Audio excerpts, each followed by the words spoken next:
উপস্থিত যারা আছেন এখানে রসগ্রাহী, ভাবগ্রাহী, গুণগ্রাহী ভক্তমণ্ডলী ও ভক্তিমতী মায়েদের চরণে জানাই আমার অন্তরের অন্তঃস্থল থেকে শতকোটি প্রণাম।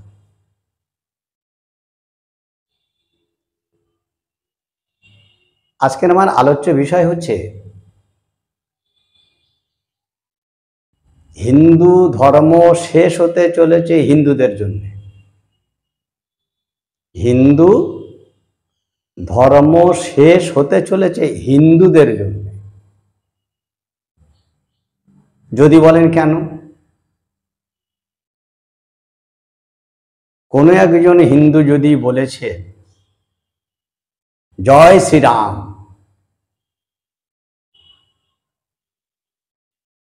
আরেকটা হিন্দু তখন বলবে এ নিশ্চয়ই বিজেপি করে। ভক্তমণ্ডলী মায়েরা, শ্রীরামচন্দ্রের জন্ম ত্রেতা যুগে। ত্রেতা গেছে, দাপর গেছে, এই কলিযুগে এসে সৃষ্টি হয়েছে রাজনীতি দর্শন। তো আমার কথা হচ্ছে রাজনীতি করুন, যার যেটা ভালো লাগে। আপনি ব্যক্তিগত রাজনীতি, ধর্মটাকে নিয়ে যাবেন না রাজনীতির জায়গায়। আগে আমাদের মনে রাখতে হবে আমরা সবাই হিন্দু। হিন্দু ধর্মটাকে কিভাবে এগিয়ে নিয়ে যাওয়া যায় সেটাই হচ্ছে হিন্দুদের দায়িত্ব। বলতে আমার সবচেয়ে লজ্জা করে আজকের, বিশেষ করে বেশ কিছু কীর্তনিয়া দেখছি ওই রাসলীলা করছেন আর হিন্দি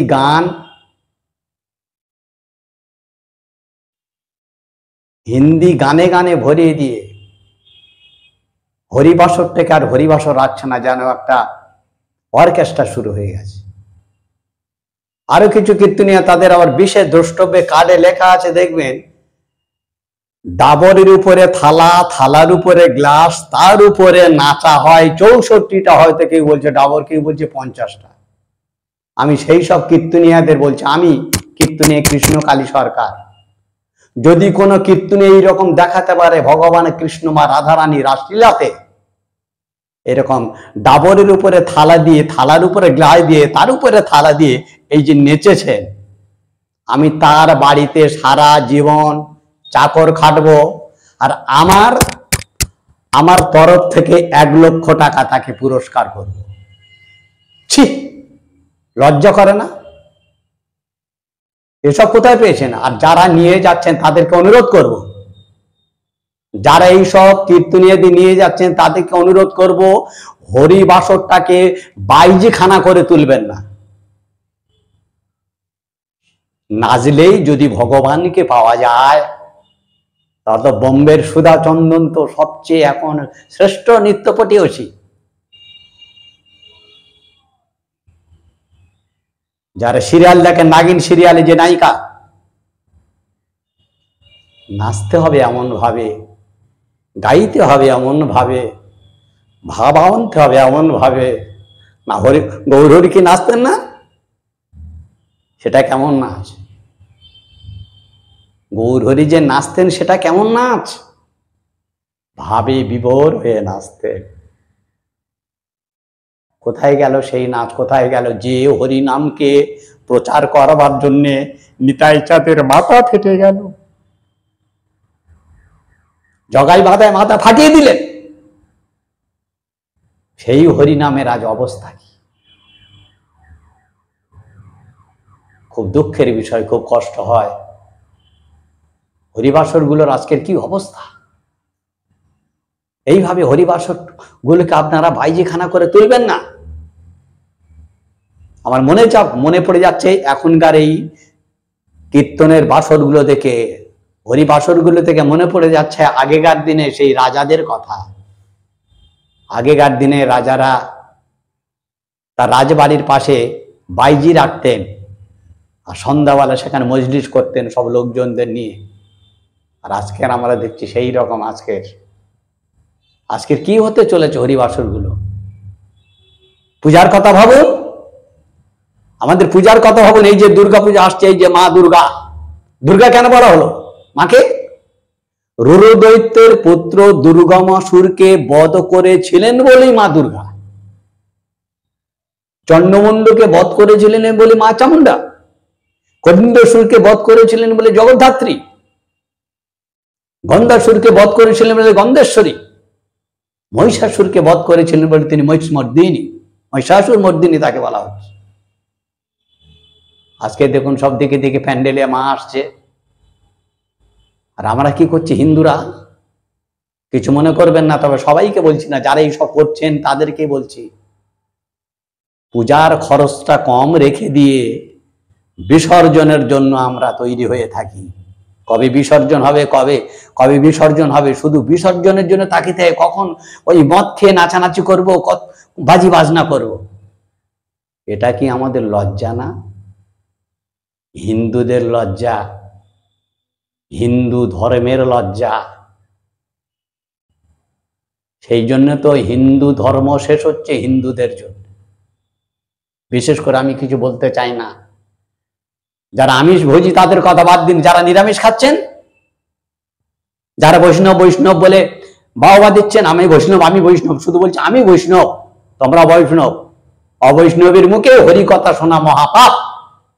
এবার আমি যদি তাকে প্রশ্ন করি, হরিকে পেতে গেলে কি লাগে?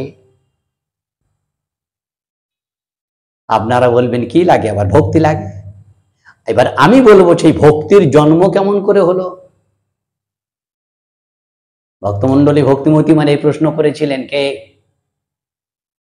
গৌরাঙ্গ মহাপ্রভু যখন কেশব ভারতের কাছে দীক্ষা নিতে গিয়েছিলেন, কেশব ভারতী মহাশয়ের কাছে গিয়ে যখন উপস্থিত হয়েছেন সন্ন্যাস দীক্ষা নেওয়ার জন্য, নিমাইকে জড়িয়ে ধরে, মহাপ্রভুকে জড়িয়ে ধরে বললে, নিমাই তুই আমার কাছে কেন এসেছিস? গুরুদেব আপনি আমাকে সন্ন্যাস দীক্ষা দিন। তুই কে আর আমি কে? ওরে নিমাই, তুই যে সেই দাপর যুগের ভগবান শ্রীকৃষ্ণ, আর আমি যে অক্রূর, আমি তোকে কেমন করে দীক্ষা দেব? মহাপ্রভু তখন কি করেছিলেন জানেন? ভক্তমন্ডলী ভক্তিমতী মায়েরা, মহাপ্রভু গুরুদেব কেশব ভারতের নয়নের জল মুছে দিতে দিতে বলেছিলেন, গুরুদেব গুরুদেব গতকাল রাতে আমি স্বপ্নে একটি মন্ত্র পেয়েছি, সেই মন্ত্রটা আমি আপনার কানে দেব, কর্ণে দেব, আবার আপনি ওই মন্ত্র ঘুরিয়ে আমার কর্ণে দিলে দীক্ষা হয়ে যাবে। এই হয়ে গেল, যখন দীক্ষা নেওয়া হয়ে গেল, মহাপ্রভুর নাম হয়ে গেল, তখন নিমাই থেকে শ্রীকৃষ্ণ চৈতন্য। তখন সেই শ্রীকৃষ্ণ চৈতন্য মহাপ্রভু জিজ্ঞাসা করেছিলেন, গুরুদেব জ্ঞান বড় না ভক্তি বড়? এটা কোথায় পাবেন? আমি যেটা আলোচনা করছি পাবেন কোথায়? বৃন্দাবন দাস ঠাকুরের লেখা চৈতন্য ভাগবতে। এই বৃন্দাবন দাস ঠাকুর, যিনি দাপর যুগে ছিলেন, ব্যাসদেব লিখেছিলেন ভাগবত, আর সেই ব্যাসদেব এলেন, শ্রী ব্যাসদেব এলেন কলিযুগে, হলেন বৃন্দাবন দাস ঠাকুর, লিখলেন চৈতন্য ভাগবত। সেই চৈতন্য ভাগবতে লেখা আছে, প্রশ্ন করেছেন ভগবান কে, ভক্তকে কে ভগবান? আজকের আমাদের নিমাই পণ্ডিত মহাপ্রভু প্রশ্ন করেছেন গুরুদেব কেশব ভারতীকে, গুরুদেব জ্ঞান বড় না ভক্তি বড়?